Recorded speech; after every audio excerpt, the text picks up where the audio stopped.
Eps ke-30. Lo nyuruh gue kesini cuma mau ngomong ini doang?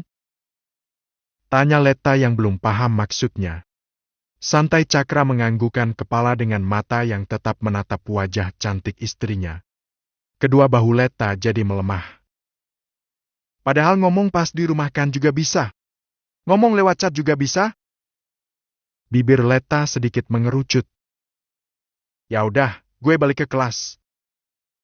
Lalu dia berbalik. Antara pulang sekolah gue mau traktir teman-teman di warung makannya Budian depan sana. Ngapain traktir segala? Lo yang minta gue ngaku kalau kita pacaran, kan? Gue udah ngelak, lo nya muncul di depan kelas. Pakai bilang kalau semalam kita barengan pula.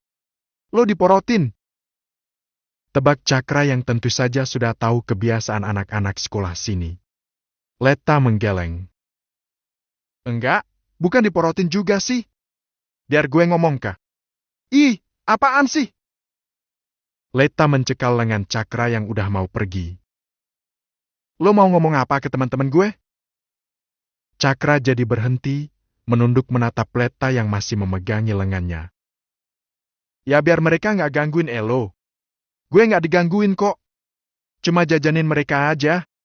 Lagian mama ngasih uang jajan buat sebulan banyak banget. Itu gue pakai jajan 3 bulan pun nggak bakalan habis. Gue rasa buat beliin mie kuah ke teman-teman nggak masalah. Tutur Letta panjang, lalu menatap intens wajah ganteng suami.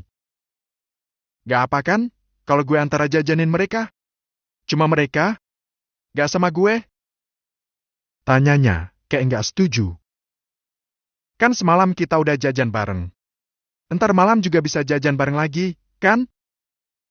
Cakra memainkan angin di mulut, tangannya bergerak mengacak rambut depannya yang sedikit tergerai ke depan. Haham? Jawabnya ogah-ogahan. Melihat wajah ganteng yang kayak gini, Letta jadi gemes sendiri. Dia menahan untuk tak tertawa, melirik ke sekitar lalu berjinjit, mengecup pipi Cakra. Segera berlari meninggalkan gerbang sebelum terjadi hal yang akan membuatnya lebih lama di tempat ini. Cakra jadi mengulum bibir, menahan senyumnya dengan menatap gadisnya yang berlari menjauh. Tangannya mengusap pipi bekas bibir Letta tadi, lalu menunduk, tersenyum kesenengan. Sampai rasanya kayak mau terbang ke atas gentang sana. CKK, padahal udah lakuin yang lebih dari kayak gini sama Letta, tapi tetap aja, pembelaan Letta di depan Raiden yang dia dengar tadi membuat semangat hidupnya kelihatan. Bel pulang sekolah sudah berbunyi beberapa menit yang lalu. Guru bahasa Inggris yang mengajar di jam terakhir juga sudah keluar, bahkan beberapa teman sekelas Letta juga sudah menghilang dari kelas. Letta menatap ketiga temannya yang menunggunya. Tahu ditunggu? Malah sengaja dilama-lamain nih bocah. Lenny nyembur, sudut bibirnya tertarik ke atas membuat Letta jadi tertawa kecil. Cuma minta mie kuah doang, Let. Lo anak sultan, kagak mungkin jadi miskin kalau jajanin kita. Rosa ikutan ngatain. Letta menyampirkan tas ke bahu, melangkah mendorong tubuh Dira. Iya gue beliin. Buruan. Keempat cewek ini melangkah keluar dari kelas. Letta sempat melirik ke meja Raiden dan Farel yang baru saja beranjak berdiri. Saling tatap untuk beberapa detik. Mau ikut makan? Tawar Letta. Gak ada maksud apa-apa sih, tapi kan dari awal masuk ke sekolah ini, emang Letta ketemunya sama si Raiden. Cuma mau menghargai pertemanan aja. Raiden melebarkan kedua mata. Gue? Tanyanya, telunjukan mengarah ke diri sendiri. Letta tersenyum dengan anggukan. Yuk, sekalian sama Farel. Ajaknya. Makan gratis? Siap. Farel yang menyahut. Merangkul Raiden dan menyeret temannya mengikuti langkah Letta dan teman-teman yang lain. Tepat ketika menuruni anak tangga, di bawah sana ada Cakra dan kakak kelas lain yang sedang nongkrong menunggu bel pelajaran tambahan untuk kelas ke-12. Ada tatapan lain ketika Cakra melihat Raiden yang berjalan di belakang Letta. Letta cuma menatap Cakra sekilas aja, tapi langsung merogoh saku baju, mengambil HP dan mulai mengusap layar itu. Cuma makan bareng sama banyak teman-teman. Gak boleh marah, San Cakra. Letta menoleh saat cat yang dia kirim centang dua. Kedua mata kembali bertemu dengan mata Cakra yang masih mengikuti langkah kakinya. Letta cuma mengangkat HP-nya dan segera berlari mengejar langkah teman-teman. Cakra yang udah hampir mau mengejar langkah Letta, jadi mendesah kasar membaca cat yang masuk. Kayak kudanil mau keluar tanduk, tapi si tanduk jadi mingselep lagi. Slap, masuk kepala lagi. Pulangnya ke apartemen San tanda pentung. Jadi di HP Cakra tuh nomornya Letta dikasih nama tanda pentung. Iya ada emoji senyum tipis dengan rona di kedua pipi. Cakra memasukkan ponsel ke saku celana, kembali menunduk dengan bibir yang dikulum. Kayaknya sejak pagi bibirnya kekulum terus deh. Mau nunjukin senyum senengnya ke semua orang, dia terlalu malu. Bos, antara malam absen, kan? Tanya Yuka. Cakra jadi menoleh dengan satu alis yang terangkat. Tangannya menggaruk bagian bawah kuping. Lihat antara. 6 paket, belum diantar. Novan menyahuti. Cakra menatap tajam ke Yuka. Kerjaan lo ngapain? Yuka mengangkat kedua tangan. Kagak berani kalau itu pesenannya Bang Goji. Mana anternya malam, udah pasti ada sesi kejar-kejaran kayak yang waktu itu. Kapok gue. Cakra jadi mendesah, memilih masuk ke dalam kelas dan duduk di mejanya. Bayangan Letta pas di atas tempat tidur itu muncul di kepala. Letta milih balik ke panti asuhan daripada tinggal di rumah mewah tapi nggak ada temennya. Kalau antara malam dia pergi, berarti antara malam Letta cuma sendirian di apartemen. Padahal yang minta Letta pindah tinggal di apartemen juga dirinya. Cakra jadi mengacak rambut, lalu menjatuhkan kepala ke meja. Memejamkan mata mencoba mencari pilihan paling baik. Andai saja mamanya ada di rumah, mungkin semua tidak akan seperti ini. Andai saja waktu bisa terulang, dia tidak akan mengizinkan Clara mendorongnya demi menghindari truk angkutan batu material itu. Mungkin Cakra yang mati, mungkin Clara yang sekarang akan ada di posisinya, menjadi anak keluarga Sujipto satu-satunya yang paling disayangi. Lalu, Derti.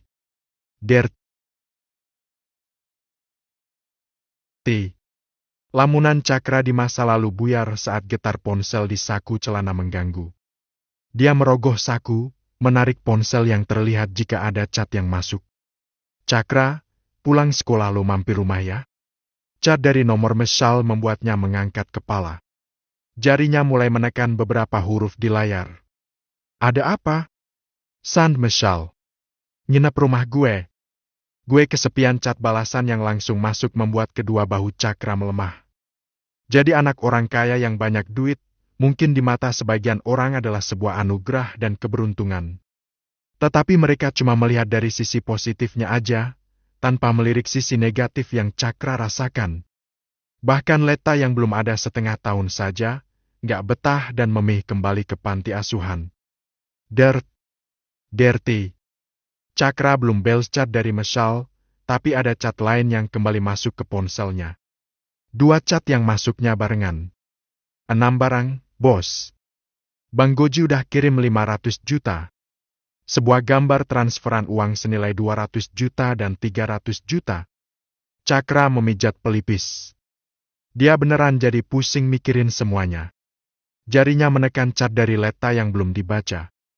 Sebuah gambar Letta yang lagi senyum manis menghadap kamera bersama dengan 3 teman sekelasnya. Ada beberapa mangkuk milk kuah serta minuman dingin. Senyum yang manis, wajah yang cantik dan pribadi yang baik. Gadis yang beneran bisa mengisi hari-hari Cakra. Antara malam gue bikinin milk kuah yang kayak gini. Langsung pulang, gue tunggu di apartemen. Eps ke-31. Lat! Panggil Rosa setelah menelan es buahnya. Cakra kan anaknya orang kaya ya? Gue pernah sekali lihat mamanya ke sekolahan, pakai mobil bagus, tasnya aja harganya mahal. Belum lagi dandanannya yang mewah. Gue pernah lihat juga. Lenny menyahut. Yang dulu pakai mobil warna merah itu bukan sih? Tanya Dira. Iya yang itu, pakai kacamata badai.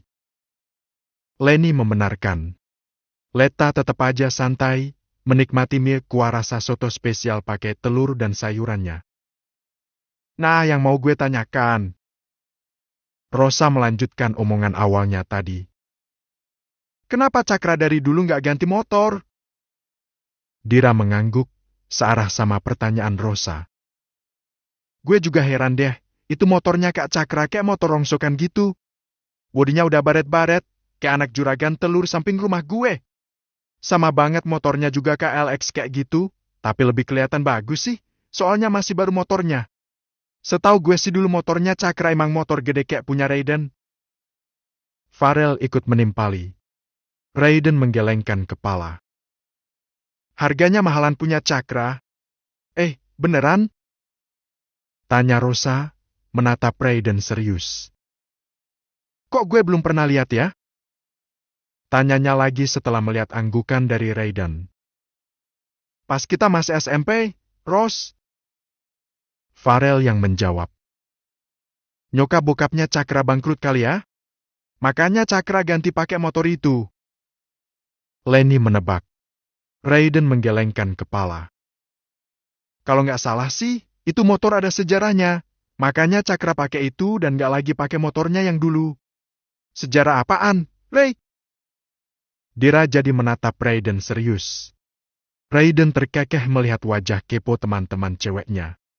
Lalu melirik Letta yang anteng sama es cincau, kayak nggak peduli sama obrolan mereka. Ngapain kalian kepo? Orang pacarnya aja anteng begitu. Letta jadi tertawa kecil karena semua menatap padanya. Enggak, bukannya nggak peduli. Tapi dari tadi gue juga nyimak sama apa yang kalian obrolin. Gue belum lama kenal sama Cakra, jadi gue nggak terlalu banyak tahu. Malah tahu banyak tentang dia dari kalian. Raiden jadi serius menatap Letta yang kelihatan enjoy dan tanpa beban. Lo nggak tahu apa-apa tentang Cakra, tapi lo berani berhubungan sama dia. Kenapa gue jadi curiga kalau lo diancam sama Cakra? Letta melirik Raiden dengan tatapan mendekik. Lat, tapi beneran lo suka sama Kak Cakra? Tanya Dira, entah untuk yang keberapa kalinya. Letta jadi mendengus, kembali menyendok cincau dan memasukkan ke mulut. Yang jelas gue awalnya emang takut banget malah.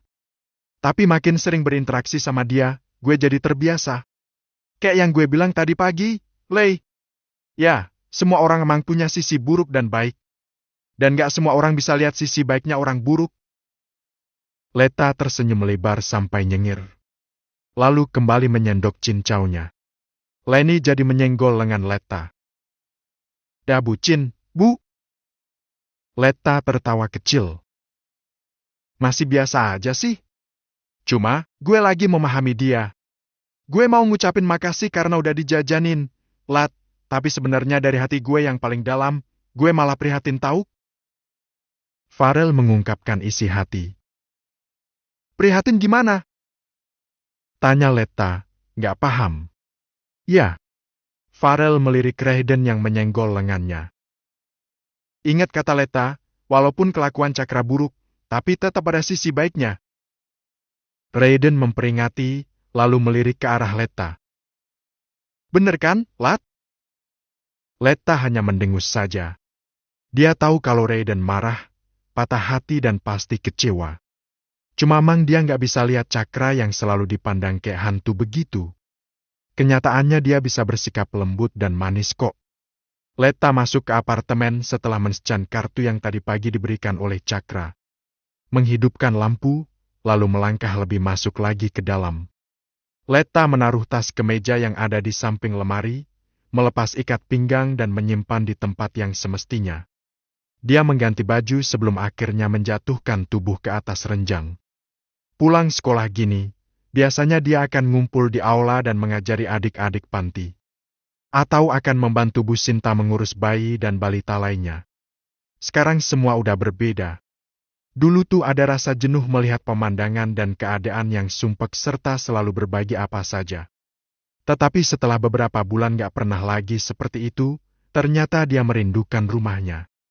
CKK, Tapi andai aja kehidupan yang sekarang tak sepi begini, mungkin suasana hati juga akan beda sih. Gak tahu berapa lama Leta tertidur, tetapi dia mulai beranjak bangun setelah rasa lelah sepulang sekolahnya hilang. Leta mengambil ponsel yang sejak pulang tadi masih anteng di dalam tasnya. Haham. Chat balasan dari nomor Cakra yang beneran singkat dan gak jelas banget. Bibir Leta jadi melengkung ke bawah. Cek kakak, apaan sih? Suka gak jelas gini? Ngungkapin kekesalannya. Pulang jam berapa? San Cakra. Leta meletakkan HP, beranjak masuk ke kamar mandi untuk membersihkan diri. Udah dari lama kan, kalau cewek mandi itu emang lama? Nah, mungkin hampir 1 jam Leta baru keluar dengan kepala yang terbungkus handuk. Dia langsung menghampiri HP-nya. Mendesah saat gak ada balasan chat, tapi chat yang tadi dia kirim udah centang 2 biru sih. Tatapan Leta tertuju ke bagian pojok atas HP.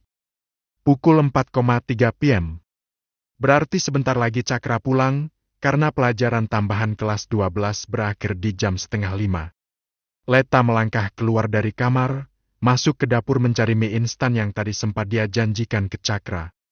Dia mendesah kecewa saat tak menemukan apapun yang bisa dimakan atau dimasak. Buru-buru Leta masuk ke kamar lagi, mengeringkan rambut lebih dulu, lalu melangkah keluar dari apartemen. Langkah kaki Leta tertuju ke minimarket yang ada di seberang jalan. Ya memang agak jauh sih, tapi masih bisa ditempuh dengan berjalan kaki. Dia mengambil 2 bungkus mie instan rasa soto, mie instan rasa ayam bawang, mie goreng instan dan memilah-milah makanan lain yang bisa ia nikmati. Leta, seru seseorang. Leta jadi mengangkat kepala. Tersenyum ketika melihat Faith yang berdiri di sampingnya. Kak Faith ada di sini juga? Terlihat sangat jelas senyum bahagia Faith, kayak dia yang bersyukur banget ketemu Leta di sini. Cuma lewat sih. Nunggu Mami antri ngambil uang di ATM. Gue nyari minum sama camilan ke sini. Leta cuma beroh dengan anggukan. Lo tinggal di daerah sini? Tanyanya kemudian. Iya. Tinggal di mana? Mami lagi nyari rumah di daerah sini. Siapa tahu bisa tetanggaan, Lat. Dengan begitu antusias dan tentu saja menaruh banyak harapan, Faith kembali bertanya. Leta menggaruk tengkuk, bingung mau ngomongnya gimana. Bukan tetap di sini sih, Kak.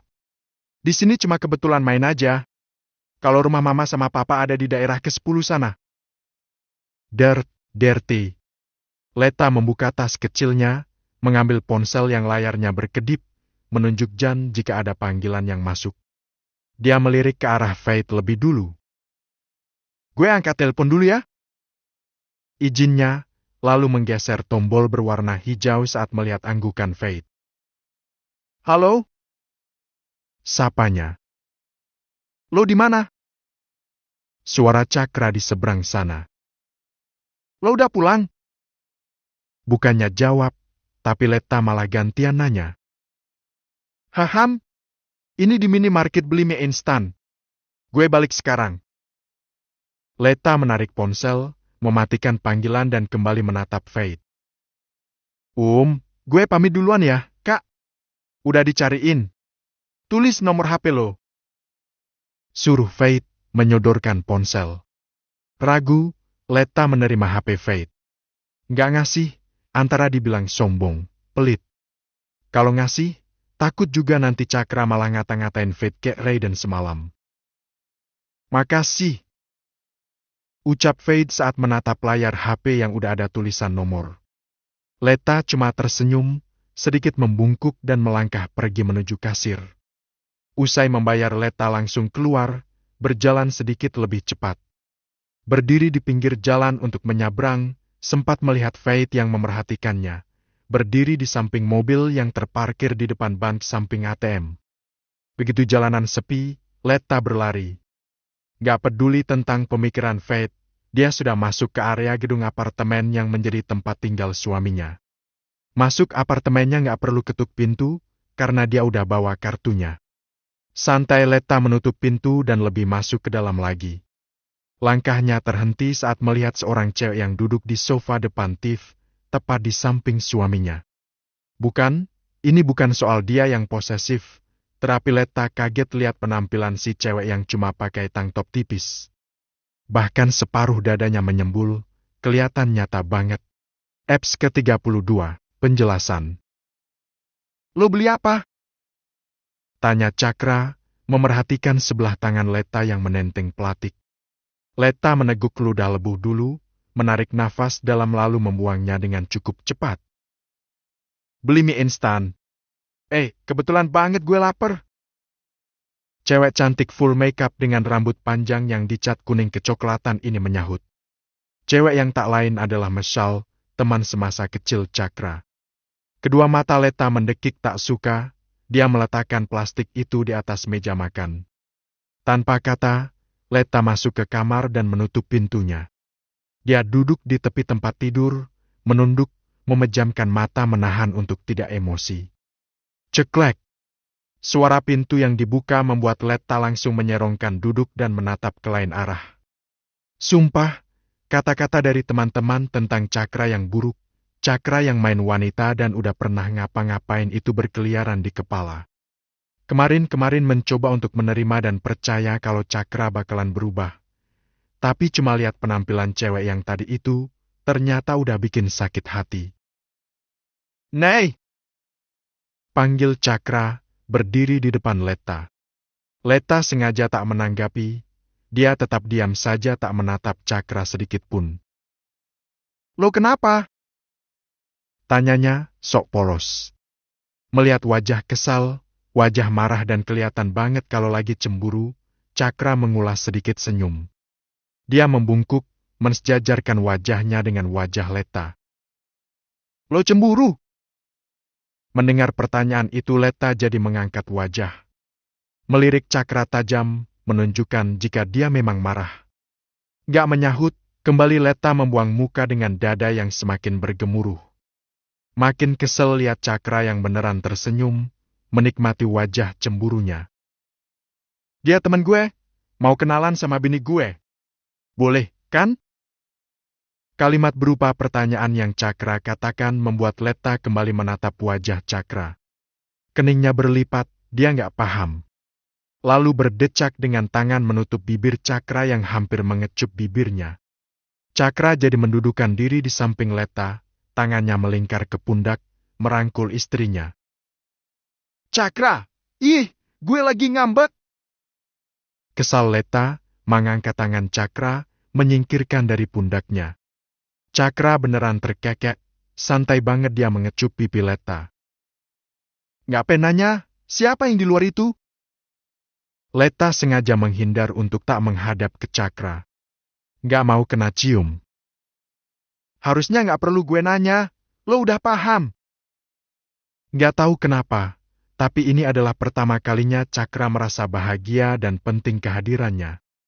Tangannya melingkar di pinggang Letta, memeluk gadisnya. Cakra, Mau lepasin tangan itu, tapi susah. Santai banget Cakra menjatuhkan kepalanya ke kepala Letta. Dia namanya Michelle, temen gue sejak kecil. Tangan Letta melemah, menunggu kalimat lanjutan yang akan Cakra katakan lagi. Ngapain dia ke sini? Tadi samperin gue di sekolahan. Terus ikut ke sini. Ke sini mau ngapain? Tanya Letta, masih terdengar tak suka. Kenalan sama Elo. Jawab Cakra santai. Kedua alis Letta jadi mengerut. Ngapain kenalan sama gue? Tadi nyuruh gue nginep di rumahnya, tapi gue nggak mau. Makanya dia kesini. Letta beneran menarik tangan Cakra, lalu beringsut sampai duduknya berjarak sama Cakra. Gue nggak paham. Lo ngomongnya bisa lebih jelas nggak sih? Cakra terlihat memainkan angin di dalam mulut, lalu menghembuskan nafas kasarnya. Lo nanya, gue jawab. Dia itu siapa? Tanya Letta, menahan emosi tentunya. Michelle. Jawab Cakra singkat. Siapa lo? Kenapa kesini? Temen. Sama aja, Maai singkat. Ada gemuruh di dalam dada Letta. Temen apa? Tanyanya, meneguh ludah, mencoba untuk tak meneteskan air mata karena menahan marah. Temen tidur? Letta menebak. Cakra jadi mengacak rambut, wajahnya nggak sesantai awal tadi. Menggeser duduk sampai bisa menggenggam tangan Letta. Gue emang bobrok, Lat, tapi gue lagi berusaha menyingkir dari kubangan itu. Letta membiarkan saja bulir menetes di pipinya. Bener, dia teman tidur lo sebelum ada gue? Tanyanya lagi, ingin jawaban yang pasti. Cakra menatap intens, tepat di kedua mata Letta yang berair. Nei, lo tahu nggak sih, Cakra? Letta mengusap pipinya. Teman-teman tuh banyak yang ngejelekin lo, yang ngebodoh-bodohin gue karena gue mau berhubungan sama Elo. Tapi gue belain lo di depan mereka, karena mau kayak gimana pun lo tetap suami gue. Gue hargai pernikahan kita. Dan sekarang. Letta menutup wajah, dia menangis menahan untuk nggak maki, untuk nggak ngereok. Kening Cakra berlipat, wajahnya kelihatan bingung. Terus, lo nangisin apa? Letta jadi tergugu mendengar pertanyaan Cakra, dia menggeleng dengan wajah yang basah. Cakra, gue nggak kuat hidup sama Elo. Gue mau pergi aja. Gue nggak mau kayak gini. Gue nggak bisa. Cakra memegang kedua bahu Letta, dia menatap wajah istrinya yang kelihatan frustasi banget. Katanya nggak ada orang yang sempurna di dunia ini, dan gue adalah salah satu orangnya. Lo nggak mau nerima gue yang udah cacat? Mendengar pertanyaan dan pengakuan ini, Letta menghentikan tangis. Tangannya mengusap kedua mata yang penuh sama air asin. Dia menatap wajah Cakra yang serius, wajah tampan yang terlihat memohon. Tangan Cakra gemetar, bergerak mengusap pipi Letta yang masih saja dialiri air asin. Ya, gue emang udah bobrok, gue udah rongsokan. Cakra menarik nafas dalam, lalu mengeluarkannya dengan sangat kasar. Gue emang sampah, Nei. Akunya, kedua mata Cakra sudah memerah. Tapi lo harus percaya, kalau gue adalah sampah yang masih bisa didaur ulang jadi sesuatu yang paling berharga di hidup lo. Please, kasih gue kesempatan untuk menjadi yang terbaik buat lo. Gue janji, gue gak akan kecewain lo. Ada yang terasa amat perih melihat yang dicintai sampai menitikan air mata, apalagi mendengar kalimat panjang Cakra yang merendah begini. Tangan Letta bergerak, mengusap bulir yang baru saja menetes di pipi putih Cakra. Cakra menggenggam tangan Letta yang menyentuh wajahnya. Kehadiran lo merubah hidup gue, Nei. Lo penting banget buat gue. Cuma Elo, gak ada yang lain. Bibir Letta sedikit terbuka, bergetar dengan derai yang kembali menetes. Cakra. Lirihnya. Cakra memiringkan kepala, mengecup bibir Letta sekilas. Michelle teman gue sejak kecil. Dia cuma temen, sahabat dan dia nggak punya tempat dalam hati gue. Cakra. Rintih Letta menjatuhkan kepala di bahu Cakra. Dia menangis di sana. Gue dan Michelle udah ada dalam garis yang salah sejak kecil. Kita nggak punya orang yang menuntun dan mengingatkan jika salah. Jadi, ya, gue udah pernah menyelam beberapa kali di danau milik Michelle. Gue dan dia udah terbiasa sama seks bebas sejak kecil, Nei. Cakra mengecup kepala Letta, menghela nafasnya. Gue butuh Elo. Gue mau Elo dan gue nggak mau lo pergi. Untuk beberapa detik, sampai menit berlalu keduanya saling diam dengan kesedihan masing-masing. Hingga tangis dan kesedihan mereka mereda, Letta mulai menegakkan tubuh. Terus, kenapa lo ajak Michelle ke sini? Dia tahu hubungan kita? Tanya Letta tanpa menatap Cakra. Santai kepala Cakra memberi anggukan. Letta jadi menoleh, menatap wajah Cakra lekat. Lo jujur sama dia kalau kita udah nikah? Kembali kepala berwajah ganteng itu mengangguk. Terus tanggapan dia gimana? Tanya Leta, malah jadi heboh sendiri. Ngasih selamat. Balik lagi, Cakramode ngomong irit. Kening Leta jadi berlipat. Ngasih selamat? Membeu, pengen penjelasan. Santai banget Cakra ngangguk lagi. Dia pengen ketemu Elo, makanya gue ajak ke sini. Lo nya malah ngasih kartu kuning. Leta jadi mengerucut. Masih kesel, tapi nggak sekesal pas awal tadi. Sana temui temen gue. Gue mau mandi bentar. Cakra beranjak berdiri, mengecup pipi Leta, lalu bibir yang mengerucut itu. Nggak usah ngambek. Ngomongnya, lalu ngeloyor masuk ke kamar mandi. Leta mendesah, menatap pintu kamar mandi yang tertutup. Mengambil tisu dan menghapus wajahnya yang basah. Dia beranjak berdiri, melangkah keluar kamar untuk bertemu dengan mantan teman tidur suaminya. Hei! Sapa Michelle dengan senyum ramah ketika melihat Leta keluar kamar.